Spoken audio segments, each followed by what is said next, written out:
a resources slide with more links and information at the end for you to peruse through before we come to our May 1st official meeting. That sound good? Everybody? Okay, great. All right. So we'll start with the who. You know who I am.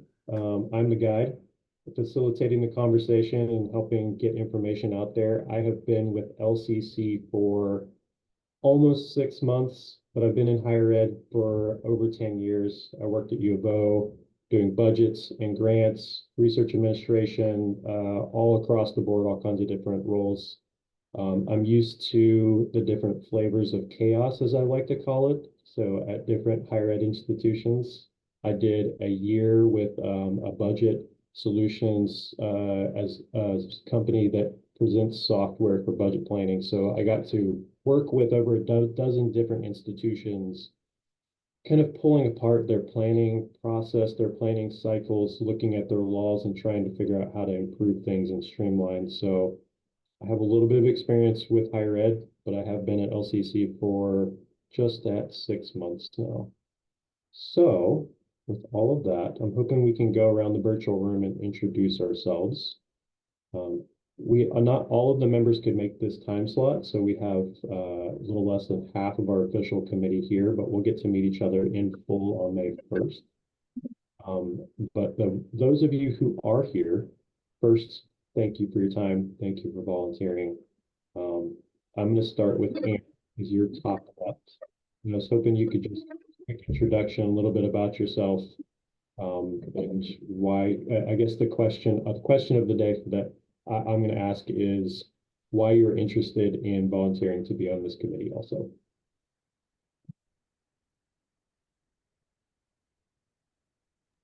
Did you say Amber first? There was one little period that it cut out and it was right at that moment. I'm sorry about that. Yeah, Amber. Okay. Okay, I'll start then. My name's Amber Patterson. I probably will say too much, but hopefully enough. I've been in Eugene since 2013. I have a lot of extensive private company experience. I'm currently the CFO at Burley. I have very minimal public, but the brief public accounting experience I have is I did do a short 18-month assignment with the budget department at the University of Montana. So I have just a little bit of knowledge there that hopefully will come in handy. I've been wanting to serve on a board or in some kind of capacity and told the owner of Burley that at one point last year. And he put me in contact with a couple of people at Lane. I thought it would be a good fit since this is kind of what I do and just a little bit of university knowledge in the background. So I'm really excited and nice to meet you all. Nice to meet you too. Thank you so much. You and Kara have some commonality with Montana there. Kara Flath was in Montana for a while, right, Kara? Am I saying that incorrectly?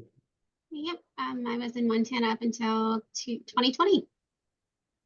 Grew up in Montana my whole life, worked for the state for almost 20 years. Yeah, cool. Thank you so much. I'll go to Sue next. You're next on the screen here. Sure. Hi, I'm Sue. I've been in Eugene since 1995. And I came here and went to graduate school at the U of O, got my master's in public policy, and then I started working at the city of Eugene. Worked there for worked there as a full-time regular employee for a little over 23 years. Retired as the Central Services Director, but most of my career I spent in finance. Finance director for about 9 years, I think, before that. So, and why? Well, Steve Natal approached me and asked if I would be interested in serving on the budget committee. Through my work at the city, I knew a couple of the previous budget committee members. Hillary Kittleson and I used to work together at the city a long time ago. And then Sue Fahey and I worked, when she was at eWeb, she and I worked together on some of their bond issues. So I knew both of them, and I think Sue also recommended me to Steve as a possible committee member. So here I am. So much. We're glad to have you. Yeah. I'll go to Will next. Hi, I'm Will. I am still a graduate student at the U of O. I started off at LCC. Um, I'm my public administration background gave me a lot of knowledge on, public financing. I've had some applied experience with the city of Salem, with some nonprofits and other organizations, and I also work with Senator Brzezinski's office. So I've done some like budget triaging and just things like that there. Why? I mean, I'm just super into community colleges and participatory budget making. So. Thank you so much. We're glad to have you also. So I think that's everybody. John and Kara introduced themselves and I introduced myself. So we'll move on to the next slide. Just go back to sharing the screen here. All right, give me thumbs up. You can see my screen. Slides okay. Cool, thank you. Okay, so the other members who aren't at this meeting but will be at the later session we have will be Chauvin Cancel. I'm sorry, I don't know how to say her last name. Ron Priestler, and also Charles Kimball and Larissa Ennis. They are also committee members. If you haven't met them, you'll meet them on May 1st. Officially and formally, the budget committee also includes members of the board. They will, I believe, join us at the budget sessions in May to look through the board packet with us to have discussion and whatnot. I think that's how it works. Question. Yeah. So how I'm trying to figure out from your chart there, how many of us are new this budget cycle? It looks like most of us. Most of you are new. Yes. Okay. Yep. So that's why we have a pretty extensive packet to go through today. I'm going to really throw a lot of information at you all today just to kind of get the conversation primed, because when we jump into the budget, I'm hoping we can move forward with really looking at the packet with the base information already kind of put together. But yeah, most of you are new, but everyone on the committee has experience with budget and finance and colleges and whatnot. So I don't think it'll be a complete foreign language. Okay. So purpose of the committee, purpose of the process, we're talking about the why at this point. So we set budgets, as you all know, based on Oregon budget law. And so what the next few slides kind of go over is what the Oregon budget law states that we can and can't do, what we have to do in order to give ourselves the budget authority, the financial authority to carry out our mission as the college. And so every year right now, we're on an annual budgeting cycle. Each government institution or government agency institution does it a little bit differently on their timing and whatnot. But LCC itself, the college, is on we plan every year going into the new year. So this is planning for the upcoming year, which starts in July. So we're calling that fiscal year 25 because it ends in 25. So when you hear me say FY25, sorry for the short acronym there, but I'm referring to July 1 to June 30th of next year, and that's what we're planning for. So in order for us to pass a budget, to give ourselves the authority, we have to meet at least once, and we have to meet enough times to review, receive, and provide opportunity for the public to give input and for us to have discussion to thoroughly understand the budget. And then we also have you as the committee will be able to discuss the budget, revise the budget as you have questions, and based on what you hear from the public. So you can also, as a committee, vote to increase estimates of resources and requirements, such as what your understanding of things like state revenue and tuition might come in the door later on. The staff, and we'll go over this a little bit later, and the faculty and our internal process has worked over the last 4 to 5 months to come up with our own assumptions, our own metrics to develop a budget proposal. And then the step next is to pass it on to you to use your collective brains to make sure that we're going the right direction. Does that make sense? Right. So these orientation meetings are not intended to start the process. So we won't be discussing the budget details. We won't be making any decisions. It's solely just to set the foundation coming in the door on May 1st to be able to have all the knowledge and have the context and understand the environment when you get the 120, 130 page document to kind of understand what's happening contextually. So I like this part of the Oregon budget law. Department of Revenue puts on a training every year where they talk about the nitty-gritty details of the law. And this slide that they give us talks about the purpose of the process. And a lot of times there's a lot of conversation about, well, what's the point of the process? Can't we just plan at our own speed? Well, the idea is that back in the day, everyone was planning at their own pace, their own process with their own framework and their own format. And then whenever we reported up to get support from the legislation, from the leaders to get funding for higher education for the community college, it was kind of mismatched. We would do it one way, Chemeketa would do it another way. Lynn Benton had a different format. And so it was really hard for the public to understand how everyone was operating and what the resource requirements were. So there wasn't a good apples to apples. So the idea of the process in an Oregon budget law is to standardize that process, standardize the framework and the formatting. So that's what that first bullet is talking about. And then also the idea is to encourage citizens such as yourself to get involved. We want as much public input and as many brains at the table to put together the right budget to help us do our mission for the students, for the community. I like to joke that you shouldn't be doing algebra by yourself, right? So in the budget, we're solving for X, this simple algebra equation. There's so many different elements that come into doing a budget proposal, so many nitty-gritty details that it really should be done as a committee. And so that's what this second bullet is getting at. Getting not only the internal process, the internal staff going, but to get everyone out in the public and the community involved in kind of keeping the mission of the community college moving in the right direction, because we are involved every day with our community. We also want to provide a method of estimating that includes the revenues, the expenditures, the proposed taxes, and so on.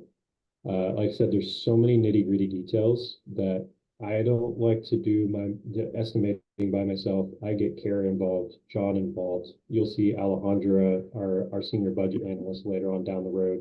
All of us are constantly using the same framework and methodology to kind of estimate our resources and requirements. And so we're getting you involved in the process too. Also a method of control. So budgeting is a 365 day thing. We're planning it now and adopting it now, but it does just keep going. And hence why I have a job, I guess. Every day I'm planning and budgeting, doing analysis, making sure that we're on track and we're going with the plans. So the Oregon budget law itself gives a framework and a methodology for us to plan, to make sure we're using our resources efficiently and that we're not overspending and going way off track and being out of scope. And then they repeat themselves in the Oregon budget law by encouraging citizen involvement. And I added a little exclamation point here because it's repeated twice, because that is a fundamental part of the law itself. They're supposed to be made, the discussion and the decisions are supposed to be made in an open forum. It's supposed to let people have the right to know where their taxpayer dollars are going to, and that we are promoting things like student success, the betterment of the community, giving people a chance to learn and educate themselves, and so on. We'll talk a little bit about the strategic mission of the college later on, but another bullet of getting citizen involvement going is one of the key standards of the law itself. Any questions so far? No? Great. Feel free to stop me anytime. I don't have to talk for an hour and a half by myself.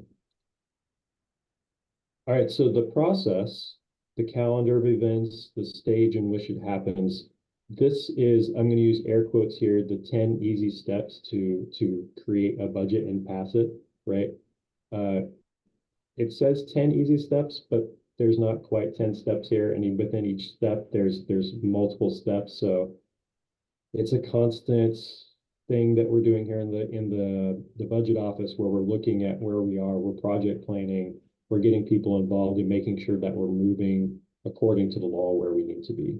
So in other presentations that I've done for Oregon budget law, I like to do the "you are here" map, right? So when you walk into a building, you're trying to figure out where you're going, there's a little arrow that points to "you're here, you need to go here."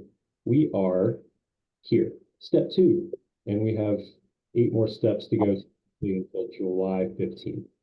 So what we're approaching right now is the budget committee meets on May 1st. We're about to put out the public notice of those meetings, and we're about to step internally from developing the proposal and turning around to handing it off to the external facing stage, where you all will look at the budget, the community will look at the budget, and it will go through a very rigorous process over the next 60 days to make sure that by the time we get to June 30th, July 15th, that it's ready to go, and that this is going to be a great budget for us to adopt in the new year. Questions about the process or the why?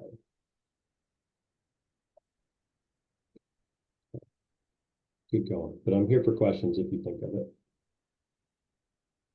So next, I'm going to go into talking about the college's financial structure, how we're laid out, how we operate on a day-to-day basis, how we're kind of structured in the back end to make it look, and so on. So the next graph, this is a breakdown of our, it's the pie chart of where our resources come from. So you can see that the 3 biggest buckets, state support, also referred to as CCSF, which is, I can never remember what it stands for, but it is what we get from the Department of Revenue, the Higher Education Commission, and so on. It's the money that is based on a formula that comes in the door. And there's a whole section in the budget proposal document that talks about what the formula is, what it will be for us estimated this year. Right now, we are in the 2nd year of the biennium. The Oregon legislation works on a 2-year biennium for funding. So we know that it's already been set for this coming year, which makes it a little bit easier to plan, but it means that we're already ramping up to engage with legislation and the public and community to validate and show what we need for resources to keep with our mission. So you'll see more of that coming down the pipeline of how we're engaging with Salem and our representatives to keep funding going for colleges and higher education. There's also the next biggest chunk, which is property taxes. So property taxes is also based on Oregon law. And so there's another section about how the formula works here, but we basically get almost a little less than a third of our revenue from property taxes. And that includes the majority of it comes from Lane County, but because we also have service districts in other counties like Benton County, we get a small amount from other counties around us that contribute to this revenue stream. And then, of course, we get tuition and fees, which makes up about a quarter total, if not a little bit more, of what we have for our resources available for us to operate on a day-to-day basis.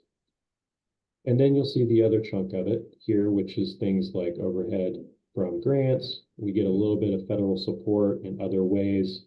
It used to be HERF funding, so when COVID happened, we got a chunk of money from the federal government and the state. That funding has dwindled down and it's no longer here, but we still do get a trickle of federal support in other ways. And then this is our famous dollar bill graphic. We put it in every year. It's one of my favorites. And it basically says, how do you take a dollar and how does it break down percentage-wise by the sense of how do we spend that dollar?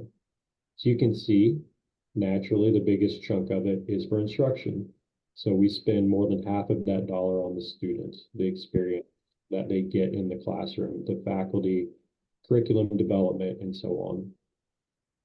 The next biggest part is college support services. So this is, in essence, the operations and the administration, keeping the lights on.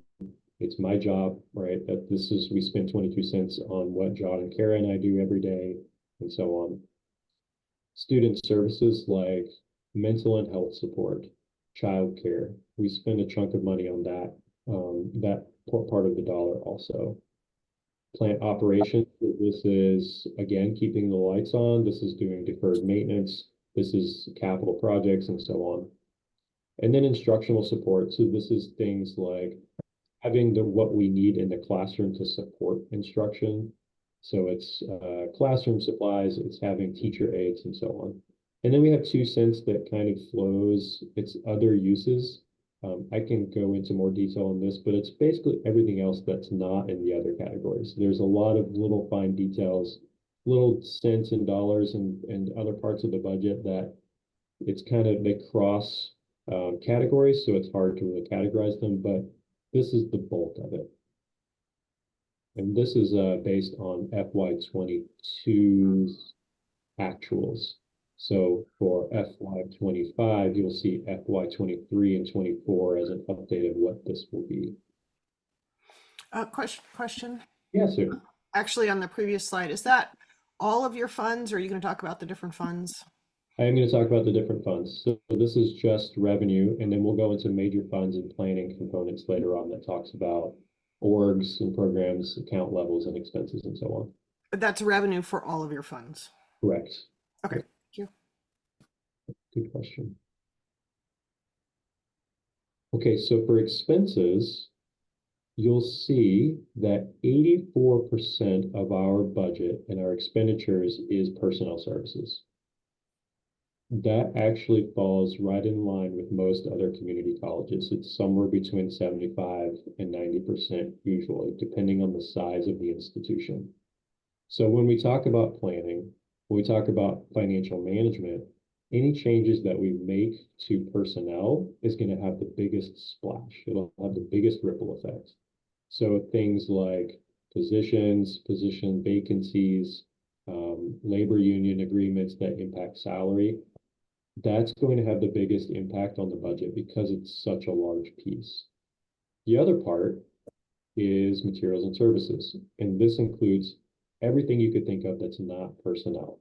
So it's things like travel, contract services, office supplies, anything that's operational. And we'll get more into the nitty-gritty of what this includes later on, but I just wanted to demonstrate how important personnel costs are to the budget.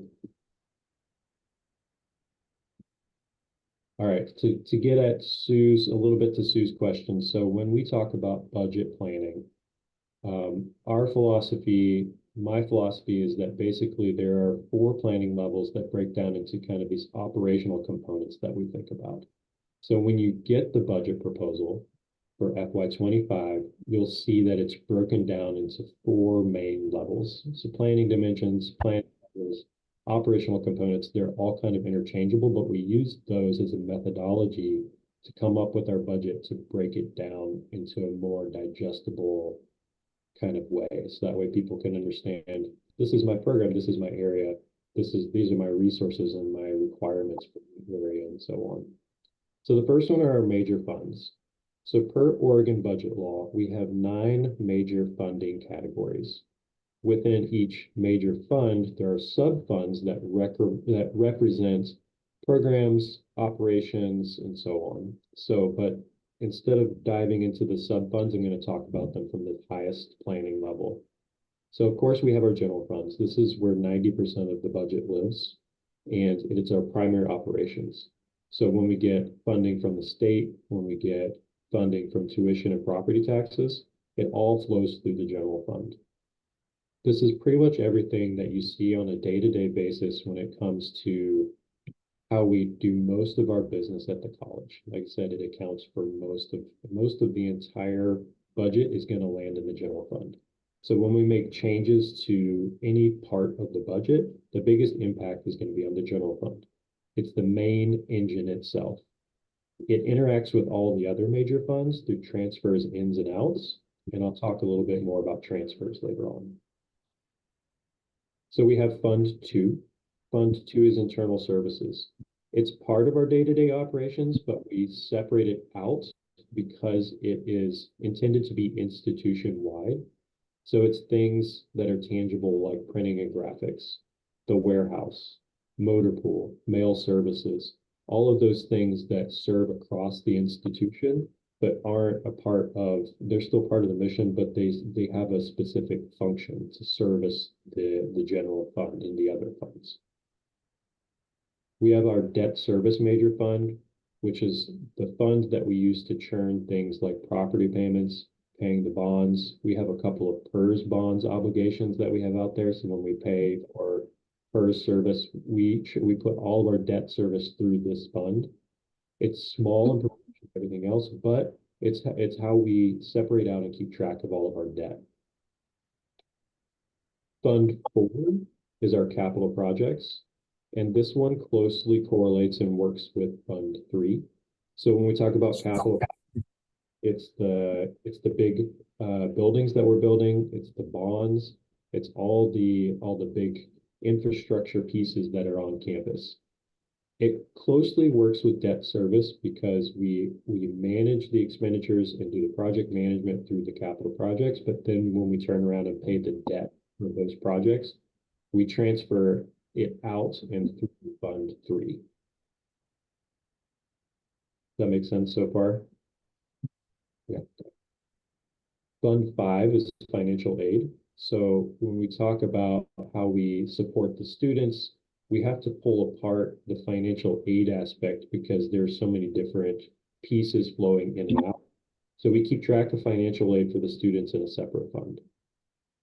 Fund 6 is our enterprise. So this is primarily student housing. It's Titan Court downtown. It's all of our buildings. It's primarily to separate out the management of those functions itself. But Fund 6 does also interact with Fund 3 because we have, for example, student housing, Titan Court. The expenditures and operations piece goes through the enterprise fund, but then we use the lease revenue to pay the debt service. So you'll see that as a transfer out, for example, from Fund 6 to Fund 3 to support paying the debt. Fund 7 is all about early retirement. So an example is a PERS expense. It's not direct, it's not all of that, but for example, we have faculty and they go into an early retirement. We manage their expenses for early retirement through this fund. Special revenues is primarily going to be grants and contracts. It's how we can keep track of each individual grant itself. And so here's in funds 8 and 9, I am going to talk a little bit about the sub funds because it's important to call out that these major funds themselves for funds 8 and 9, you cannot consider them necessarily as a whole. So when you talk about what's the fund balance for Fund 8, it's kind of irrelevant because each grant is its own project within itself. So one grant will have one sub-fund within Fund 8, for example. So I get a $100,000 grant, it goes into a sub-fund in Fund 8, and we're tracking that $100,000 individually in all of their grants. Does that make sense a little bit? Is how we break apart the grants. We cannot put grant and contract revenue onto any other fund because of the legal requirements behind it. So a little bit of information about myself. I didn't say this before, but I come from a grants background, so it's my bread and butter a little bit. If you want me to monologue for an hour and a half about grants, I can totally do that, but we'll talk about grants another time. Fund 9 works the same way, but it's not grants and contracts. It's the administratively restricted piece of our operation. So it includes things like KLCC, the Flight Academy, international programs, because they have special revenue, they have special expenses that are required to operate separately from everything else. So when we look at sub-funds on fund, for example, Flight Academy will have its own set of sub-funds that represent a piece of its operations. They have these huge planes that fly out from Eugene Airport. they have to pay special fees to keep the towers active and operational. So those fees have to be tracked and paid for separately than from the general fund at this time. Same with international programs. We have international agreements. We have requirements from foreign agencies that we have to keep track of. So they have their own administratively restricted sub-funds that have to be pulled apart and tracked separately from the general fund. A question about those Fund 9, are those self-supporting operations? Not necessarily. Some of them are, and they try to be, but they're more like some of them are a service to the college, so the college supports them from the general fund, but because, like for example, the health clinic, that lives on Fund 9, and it generates its own revenue, and it tries to be, we try to push it to be as self-supporting as possible, but they're not truly self-supporting. They might run a deficit every year because they are a selected service to the college, and so we support it in part from the general fund with a transfer out to Fund 9. Does that answer your question, Sue? Yeah, okay. Sure. We can talk more about it when we get into the budget discussion, or if you have a further. Okay. So we take our major funds, we break them, but we break apart our major funds into sub-funds, but we also break it apart into planning level of organizational units. So the list you see on the screen here, and I'm not going to talk through all of them, are the different functions from an organizational level across the campus, right? So we have academic affairs, which is everything related to faculty, curriculum. It's all the stuff you see in the classroom from a faculty perspective, more or less. College finance, that's budgeting, that's accounting, procurement, and so on down the list. So we take the major funds, we assign an allocation of the fund to each of these organizational units. So for example, we have a $100 million budget. Academic affairs from an org perspective at this highest level might get 10% of it. So they get 100 million or 100,000 to run their budget and so on. And so this is just another layer by which we plan. And you'll see that in the budget document of how we've internally broken apart and allocated the budget based on the activity from day to day based on an organizational perspective. Within each organization, there are sub-organizational units, just like major funds, by which we talk about there might be different divisions. So for example, academic affairs as a whole has different disciplines and programs, health professions, arts and humanities, and so on. And so even further within each major organizational unit, there's another allocation within academic affairs, as an example, that health professions will get some of that budget to run their operations. And to make it even more complicated, we also have programmatic areas. I want to call out that the programmatic areas is how we technically report to the state. So when you see the budget document, this is the programming level that you'll primarily see. We try to simplify it for when we talk about resources and requirements. So you'll see things like instruction, instructional support, student services, and so on. So we talk about the day-to-day, how do we live our life? More of that matrix environment of the students falls into academic affairs because they're taking classes and interacting with the faculty, but they also have student services. They go to the health clinic, they have childcare, and so on. Community services also crosses that gap. They exist in several different places within the org chart when we look at their activity. So we break it down into these programmatic areas to help simplify and explain our budget to everyone who's reviewing it at the state in the different stakeholder capacities. Question about that. So this is a technical Oregon budget law question, but what do you use for your legal level of appropriation? Is it the programmatic areas or the org units, or? It's the programmatic area. Yep, Oh, that's a good question. okay. That's how we've traditionally done it. It's not how I've seen it in my experience. It has its pros and its cons. So from a planning perspective, it's a little bit harder to track the day-to-day life because that lives at our organizational planning level. So when I think about planning for health professions is another example. So we can talk about health profession needs certain number of staff, they need M&S, and we could break it down into like that count categorization level. And so that makes sense from a planning, but then to support how we want to represent our budget into the public and to the state, we capture it in this programmatic level because it gives us a little more flexibility when we want to do budget appropriation, budget authority. We're tracking to make sure we don't go over budget on instruction as a whole, as a college.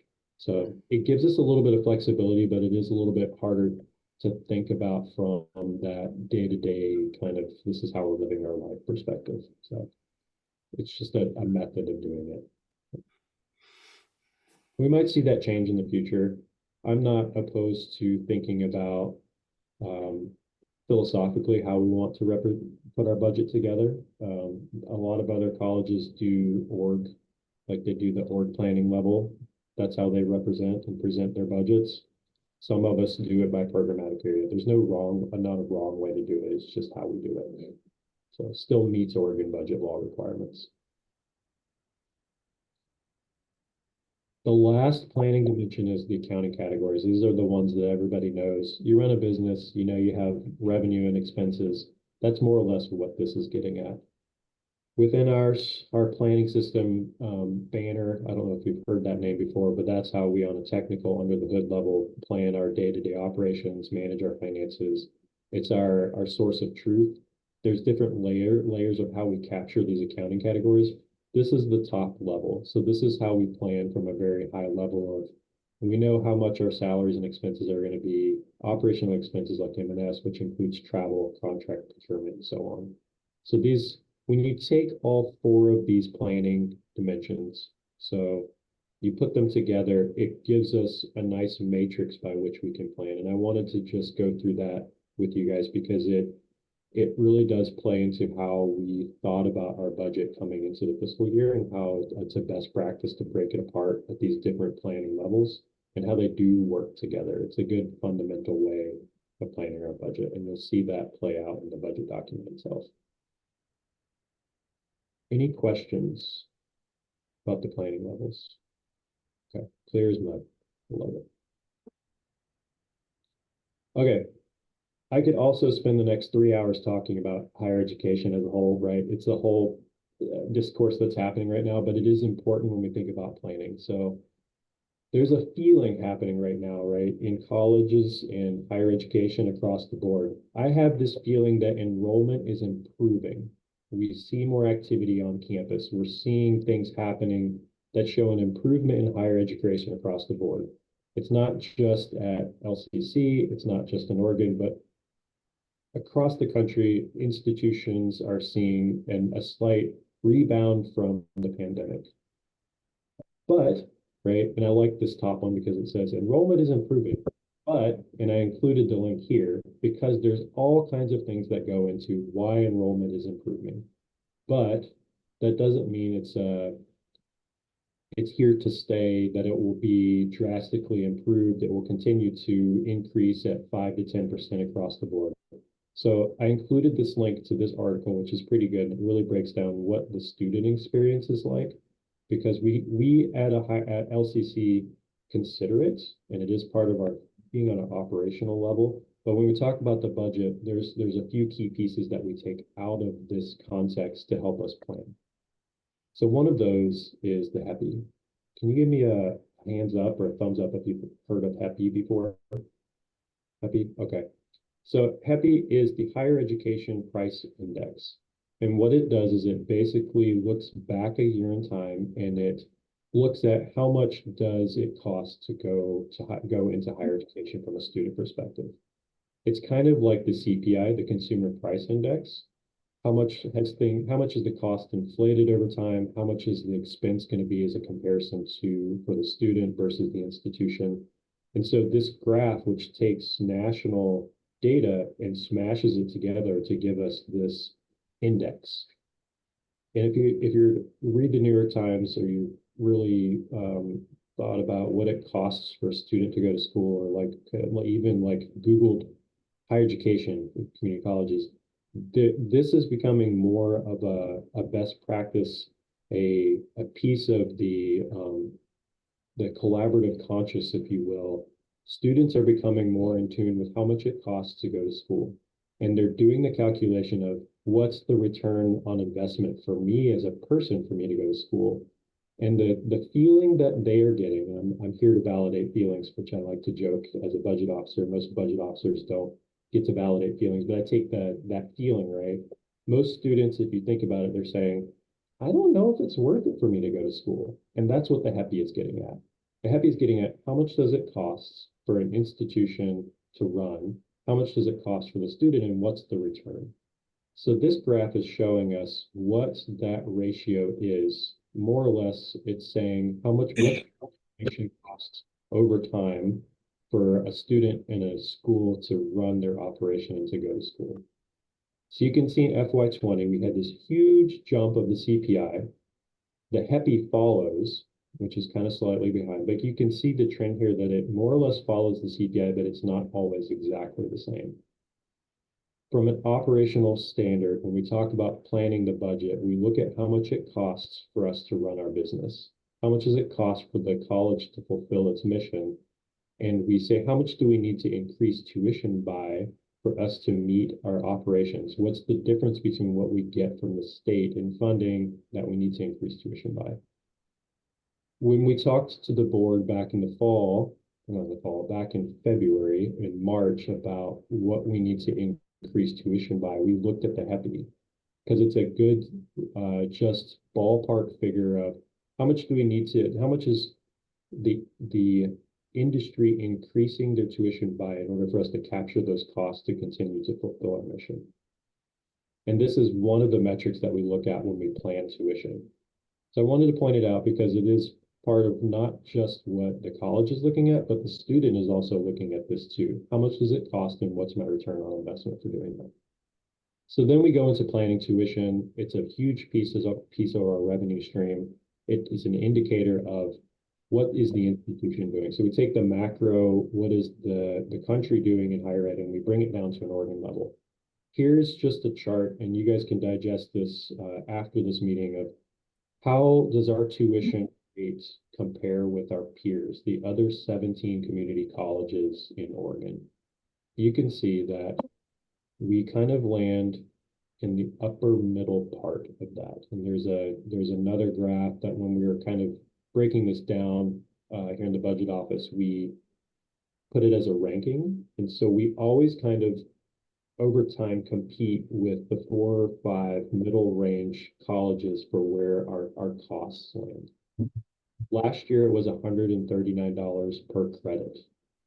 And so that isn't exorbitant, but it does still fall kind of in the upper part, right? So here's the green, this is where we're at. Benton is also one of the other mid-sized institutions in Oregon. You can see they are also up there. But then you also roll in fees. And when you put them together, we fall down on the pack a little bit. So you take all those costs together, and that's how much it costs the students to come to LCC to take classes. I threw a whole lot of information out there in the last 2 minutes. Does that make sense? Yeah, okay. Amber, does that make sense to you so far? Yes. And I was just curious, one of my questions at the end was going to be if you get like in industry data, like for common size comparison stuff, do you get this high level, or do you actually get this information like down in the weeds too? Not so much in the weeds. There are some research, there is some research data that does come in the door that breaks down where Oregon lands in the grand scheme of things, like how much we pay for FTE, how much we kind of fall in line with the other states. It is granular, but this is more granular than what we get from nationwide data. And then Oregon does do research. The OCCA, which is the Oregon Community Colleges Association, does a lot of research, does a lot of outreach, and working with Salem and whatnot to get data to present, hey, here's what we're doing as a whole in Oregon. So we do get some granular data, more from the Oregon research. That's great. I love that stuff. So helpful. Okay, so a little bit more of that feeling, right? So the flat line, the orange line, more or less we get a percentage of the pie. So the Salem legislation, Higher Education Commission, they say you get, we'll just say $1 billion for higher ed in Oregon. And then it's based on a bunch of different metrics, which I won't go into, but it basically indicates how much of that pie we get. And so the line has stayed flat at about 8% of that total funding pie. It's based on things like enrollment, student FTE, and there's some new components like student success that's going to start coming into the formula. But you can see that we have increased our revenue streams, our resources since FY19 because that line has stayed flat. So things like tuition, overhead, we've increased those over time to fill the gap between what we need from the state in funding and what our operational expenses. So this is a little bit of that. And it's not just us. This is Oregon, this can be, you can basically draw the same lines for the other institutions in Oregon, saying that funding for higher education has more or less stayed flat since FY19. But what we need to operate, we've had to increase our revenue streams in other areas to accommodate that need.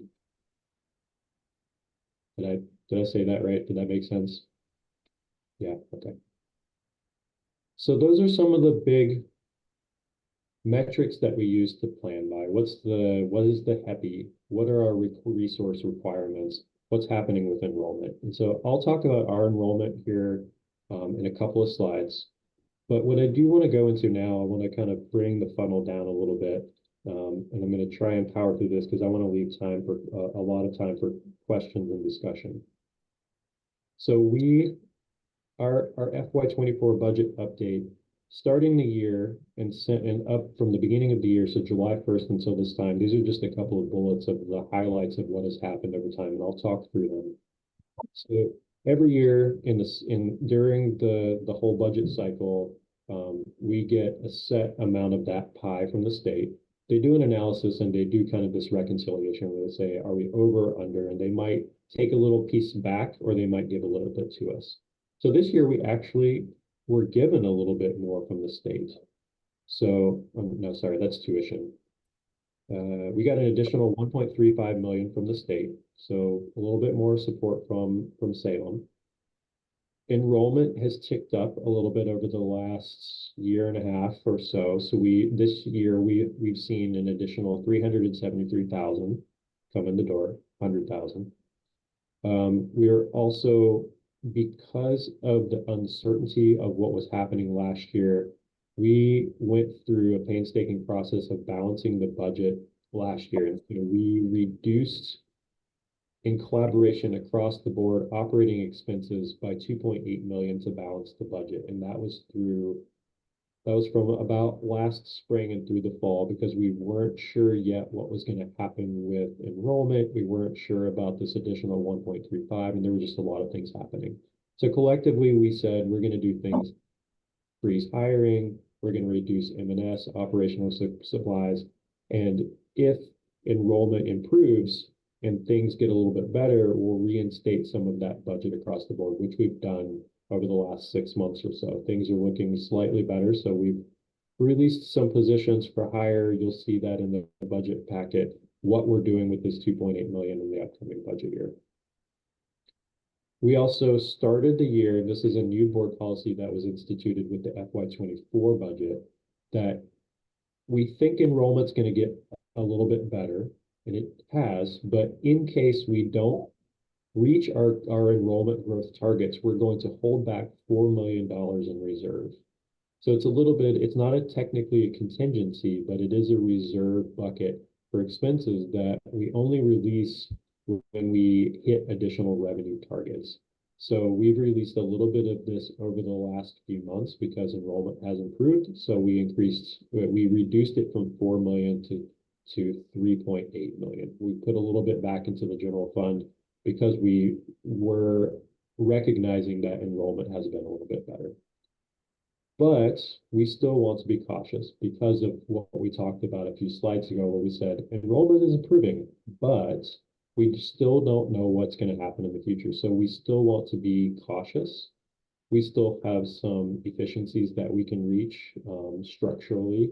We still have a lot of things that we can do to improve our situation, but we just want to be cautious going into the FY25 year. In the next slide or two for planning, I'll talk about what we've publicly set with the Board of Education for our targets. But we are now on a 3-year rolling basis looking into the out years. So we're planning for 25, and we look at 26, 27, 28 as our financial forecast. And there's we'll get into that more later on, but now the college finance and the budget office, we're staffed back up, and so we're doing a better job of looking past our planning here. A little bit more of that validating of feelings, right? There's more activity on campus, which not only means revenue, but we also have higher costs. We want to do more business, costs a little bit more. So we have increased enrollment, but we also have higher personnel costs as a result. We need to teach the classes. We need to keep up with deferred maintenance, custodial services, and so on. This chart on the top right talks about burn rate utilization. So we talk about how much money do we have, how fast are we burning through it. FY23 is the orange bars. 22 is hidden back there. Oh, it's in the gray. So you can see that there is a rhythm and a cadence to how we go through our funding. The 1 through 12 is a period or a month. So this is July going through June. FY24 is what we presented for Q2. We're doing Q3 analysis right now, but it's the same story. We're burning a little bit hotter than we usually do because of that increased activity, but we're still following that trend where we're still going to land kind of right on the nose of where we forecasted for 24. Things we look at in FY24 for the last is it May yet? So yeah, we only have 2.5 months left. I don't even know what day it is anymore. It's been a bit of a blur, but we'll look more at vacancies. We're looking at large one-time expenditures and so on to kind of make sure that we're still tracking to this chart on the top right. Enrollments. Enrollment has ticked up. So this is a chart showing enrollment. I'm going to send these slides out so you'll have time to kind of look at them and review them before the May 1st meeting to get that basis. But you can see starting at AY14, we hit our peak and we've been on the decline since then. COVID didn't help. We land in 22 and 23 and we've started to see an uptick. The projection for AY24 is the continual increase of that enrollment growth. So you'll see that line continue to go up just a little bit. It's been about 5% year over year this year, 4 to 5%. So that's so that's fiscal year 24. That makes sense? Did you have any questions about 24? So the slides I'm going to show next. This is not the budget, but it's information that you will see that blends into what we're going to propose for the budget. These are the public. We've presented this to the board and the public. These are our assumptions and what we've agreed upon year to date. So our planning dimensions, if you will. So first, our guiding principles. I put a link in here to our strategic plan. We do track back to that. So it talks about things like student success, equity and inclusion, making sure that we are sustainable year over year. It's a pretty big document, so I won't go into it, but just know that we do track back to our strategic plan. We want to make sure that every dollar is accounted for. This is just basic fund accounting 101. We're reflecting the current economic environment that we've been talking about. What is everybody feeling? What's actually happening? And then make sure that we have fiscal stability from year over year. And make sure we're meeting our operational needs, but living within our means.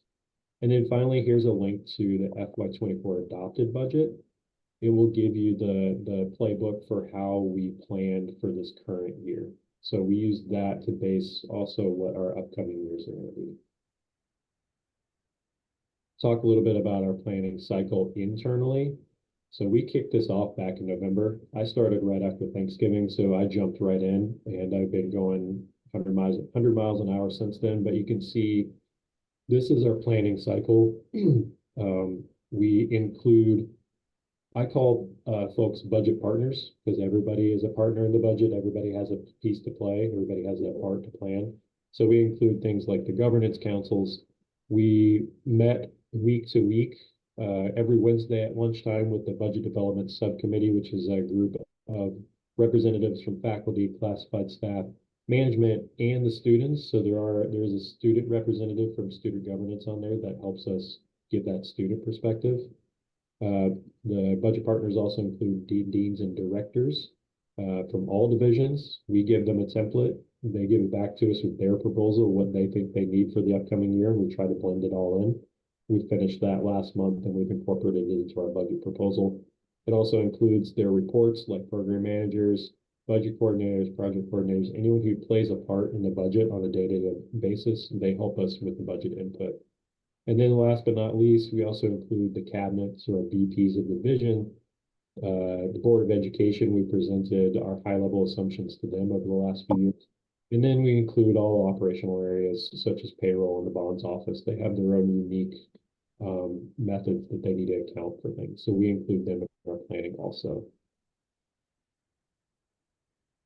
Okay, so budget planning parameters. This is not the budget itself, but this is how these are the assumptions by which we planned the proposed budget. Like I said, we're in the second year of the biennium. The board approved a 4% increase for tuition. We're projecting enrollments at 3.5% for next year, a little bit lower than what we've targeted in the past. If we get higher than that, of course, that's great. Property taxes by law can't go over 3.2% more or less year over year, so they're at a cap. We're also trying to increase things like grants. So we're looking at procedures and policies and kind of improving how we bring grants. And that would also mean offsetting the general fund, bringing in overhead, administrative recovery, and so on. Bargaining agreements, the classified staff came to a new agreement that was ratified, and those increases are included in our budget proposal. Faculty also is rolling their contract over one more year, so they didn't negotiate this year, but they did roll it over. So you'll see those standard rates and step increases rolled into the budget for staffing for faculty. Management also increases more or less 4 to 5%. That's a parameter that we put in. And then also the budget balancing acts that we did for held positions ended up being about 1.6 in a hiring freeze in FY24. So we've released those for FY25, and they'll be filled for specific positions based on the need. So you'll see those flow into our assumptions. And then across the board, we assume a 3% increase in cost for things like inflation, project management, and so on. But there are specific areas that might increase more than that based on what's happening, and some less. But overall, when you take it as an aggregate, it's about 3%. There are strategic initiatives that the board has directed us to kind of tackle this coming year. So you'll see in prior board meetings, which is public notice, that we've set aside $550,000 for deferred maintenance this year. There's a lot of buildings that need attention. There's a lot of repairs that need to happen. We want to make the campus look nice for our students. Enrollment investment to keep those enrollment targets up. We have outside consultants who help us reach out to the students and to the community, and also involves us in going directly with the community, involving them in decisions and trying to make ourselves known as a resource for students and potential students. Lane Forward, which is an internal collaboration process. It's kind of like mini grants, and there are teams from across campus that get together and come up with improvement and innovative projects that get funded at various levels. We increased it from $250,000 to $300,000 this year because it is improving collaboration across the board. We're seeing results from that. IT investment, there's a lot of things that we've deferred over the years that we need to improve on, things like technology in the classroom, support for laptops and labs and whatnot. And also we, like we were talking about earlier, we support Fund 9 programs like the health clinic. Are supposed to support them off the general fund, but that kind of fell to the wayside in the down years. So we need to reconcile with Fund 9, and the board has directed us to do it over a 5-year period. So you'll see that as a transfer out from general fund to Fund 9. Then the last, we feel pretty good about enrollment, right? So we don't think it's going to continue to spike, but we are saying that maybe we could reduce it to 350,000 instead of 4 million this year as our assumption, which covers about 1.5% in growth. So if we don't hit our 3.5% target, this 350,000 is theoretically there to cover that spread. So, oh, I'm sorry. So the reserve for revenue shortfall was 4 million and it's going to be 350,000. So you're using the other 3.65 million to cover some of these other costs. Is that what's happening? More or less, yep. That's an assumption. So when you get the budget proposal, we can talk through more of what that looks like. But structurally, this is what the board has directed and advised for the upcoming year. And so this is how we plugged in our budget with strategic investments. We'll get more into that with the whole committee and talk through it when we see each other on May 1st. All right, that was also a ton of information. Will or Amber, do you guys have any questions about everything I've talked through so far?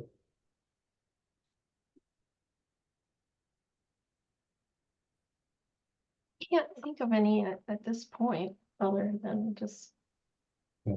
wait to see what happens type stuff, you know? Really good overview. Thank you. Oh, good, thank you. So at this point, I feel like I've either confused you or I've done a really good job. Not confused at all. Great. Okay, so talked about all the things, the next steps.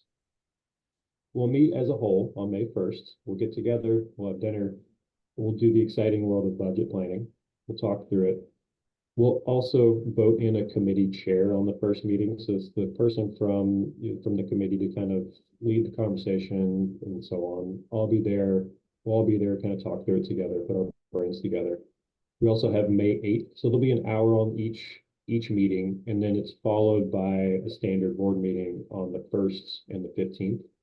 May 8th is just the budget committee. And so we'll have more discussion, more review, and we'll have time to answer in-depth questions and we can walk through it together. All of these meetings, we also have public comment available. So folks in the community ask questions to get clarification. And then we also have May 15th and May 22nd reserved for optional meetings as needed. So a total of 4 meetings. Some people do it in 1 meeting, some people do it in 4.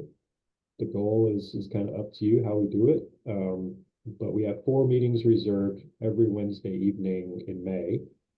And then the goal is for us to move to approve and adopt this budget at the end of the day, move it through the board. And then it will go through the standard board meeting for approval and adoption. And then that's that.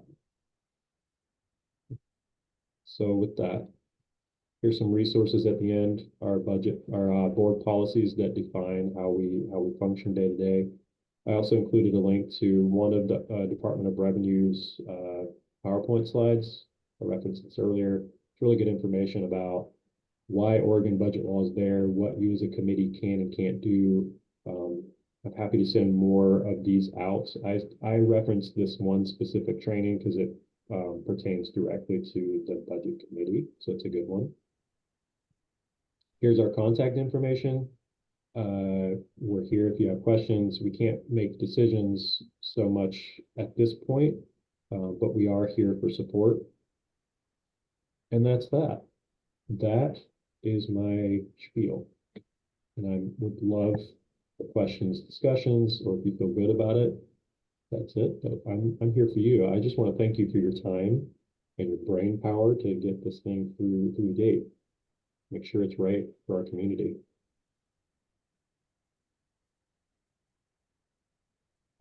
when you say, when we review the budget, what format does that come in? I see you use Access, so you're probably using like Banner and Access and have all these cool reports. Is it just a big PowerPoint thing we get, or like what format does that all come in? It'll be, so we'll send you the electronic version. It'll come through in a PDF format where it's Yeah. a 150-ish page document, and it's Okay. in Board View. So the goal is to get you the electronic version and make it public the week before we meet. So May 1st is when we meet, but you'll have it in hand to start reviewing. I want to say that's like the 27th or the 26th of April, something like that. Can't remember the exact date, but the goal is to get it to you a week ahead of time, more or less, an electronic version. Awesome. And when you come on May 1st, give you a bound printed version for you to mark up with pencil and notepads and whatever. I was hoping you'd say we get it a little early so we can Yeah, it's a have big. time to not look like an idiot. I mean, I've been looking at it for the last, I don't even know how long. My eyes are crossing at this point, so I'm very excited to hand it off to you guys to review. So I have a question about the expenditure side. When you're creating the budgets, I've spent my whole career at the City of Eugene, so I'm kind of used to the way they do it. But so if I'm not sure, but I think I was hearing you say it's kind of like a zero-based budgeting. People have to come up with what they need for their program from scratch every year. Is that the deal? Yeah, it's a pseudo zero-based budgeting because there are certain areas that do get carried forward. So, for example, our course fees, and I don't want to go too much down the road with the basics are some revenue accounts, so things like course fees, they're meant to be immediately reflected to the student experience. So a course for mechanics, we'll say auto repair, they charge $100 to the student per term. That $100 goes into a revenue account and it's directly tied to that program. So then if at the end of the day they have money left over in that revenue, it does carry forward to the next year. So it's pseudo zero-based budgeting because we reset the general funds and we reset that budget every year, but we carry forward certain components of the budget, like that one. We know positions are going to carry forward, so we lock in positions a month or two before we put together the proposed budget and so on. So there is some matrix approach to it. Does that answer your question? Kind of, yeah. Yeah. Okay. Yeah. Since personnel is such a big component, I'm just trying to think about how that works. There's probably way more detail than I actually need to know as a budget committee member. But That's a good question. I mean, yeah, it's 84% of the budget is personnel, so and the methodology by which we're doing budgeting does matter. So it's a little bit of, so my personal methodology is a little bit different from how we've done it traditionally over the past. My method is taking historical actuals, comparing it, and then asking the budget partners what they need based on historicals and also the forecasting it coming up. So we do give them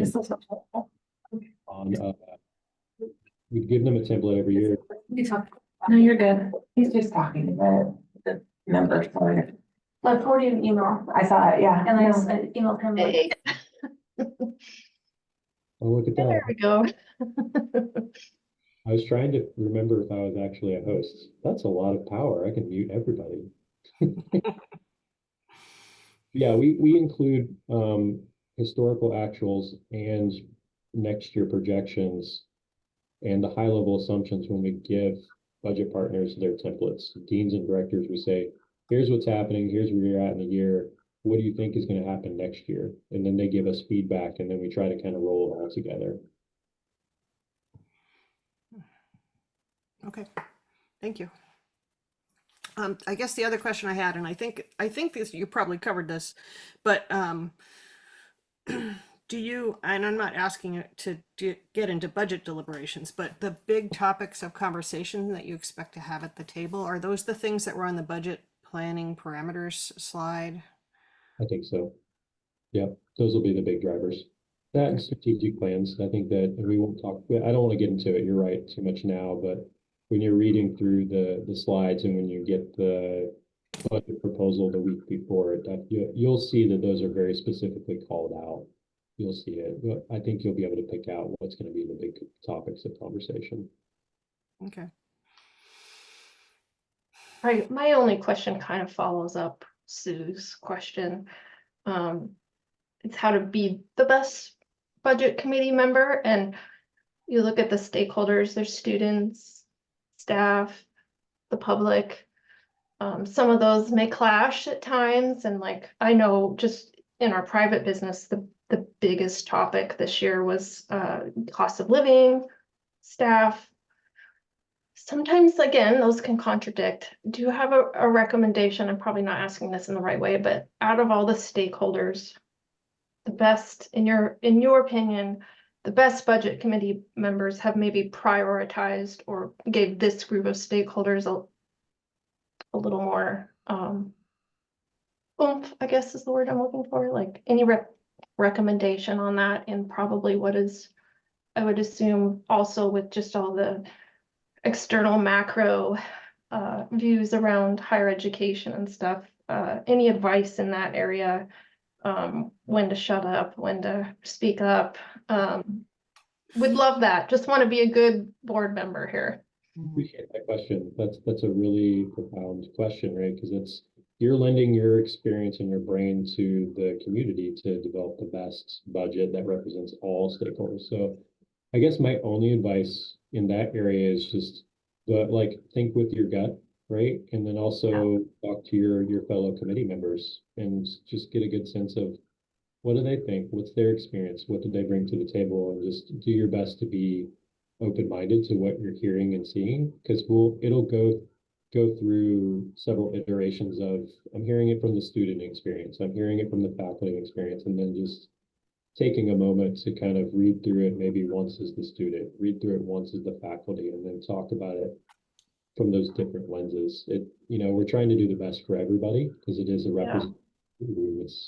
That's why we have representative people at the table to help us frame that budget in the best way.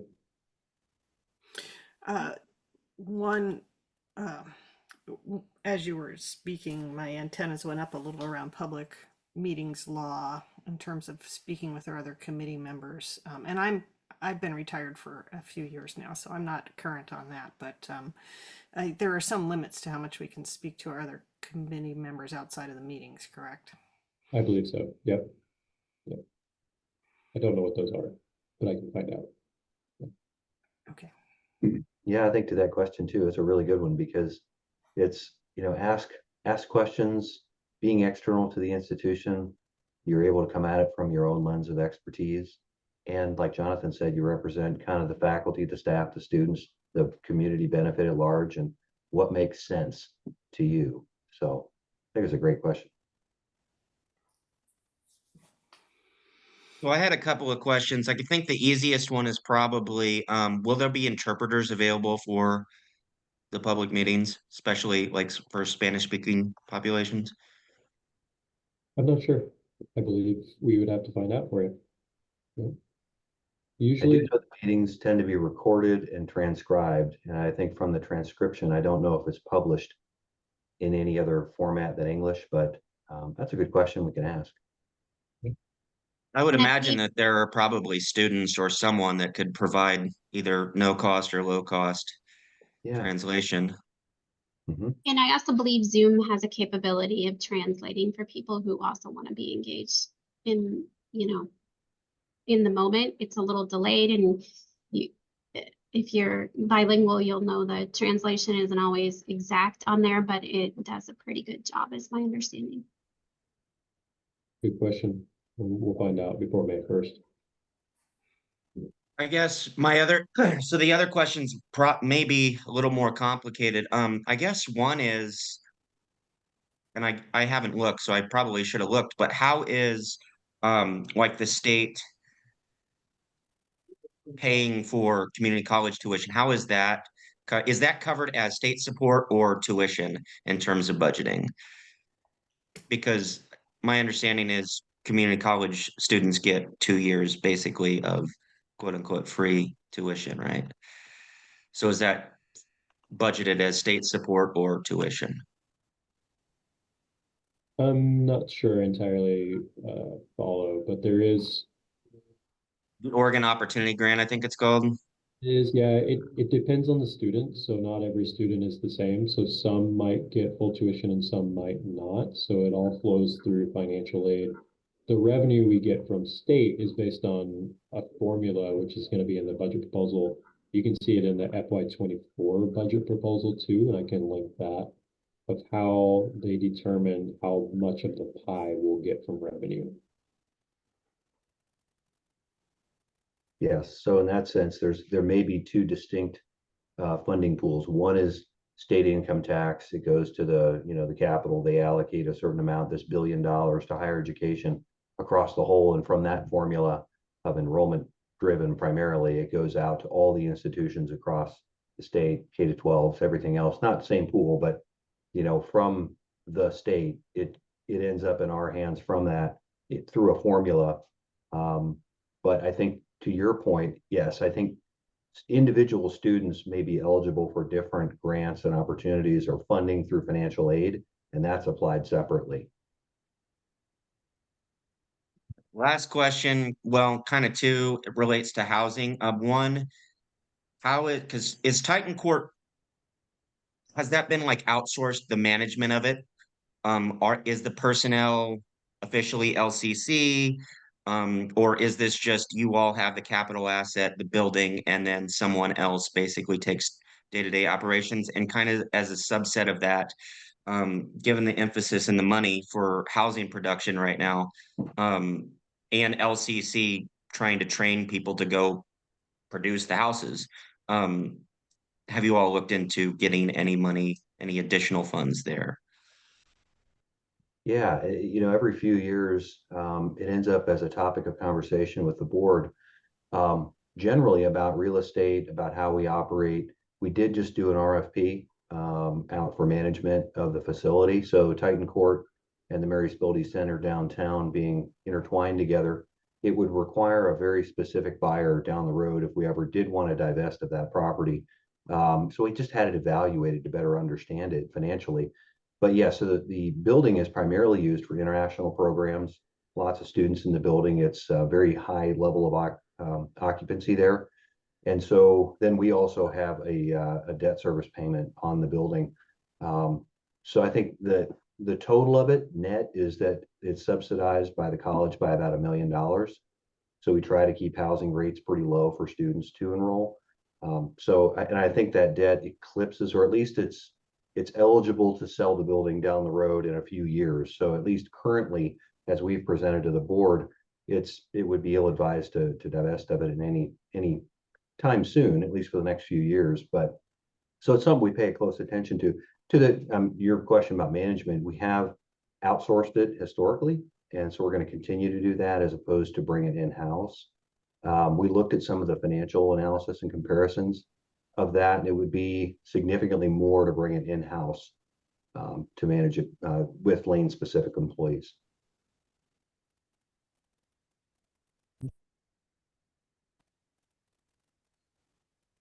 Really good questions. Well, any other thoughts? Looking forward to seeing you all on May 1st, but feel free to reach out before then. With that, I'll wait 30 seconds for more questions, and otherwise we can wrap up. Thank you for this. It was a really helpful overview. I appreciate the time and the good organization of the presentation and so forth. So, Yes, agreed. Thank you for being part of it. Yeah, we appreciate you. I'll send the slides out later today, and that way you can have them, you can click through the links and kind of get oriented with our policies and whatnot. Well, enjoy the sunshine, and we'll see you all soon. Yeah, bye. You. Bye.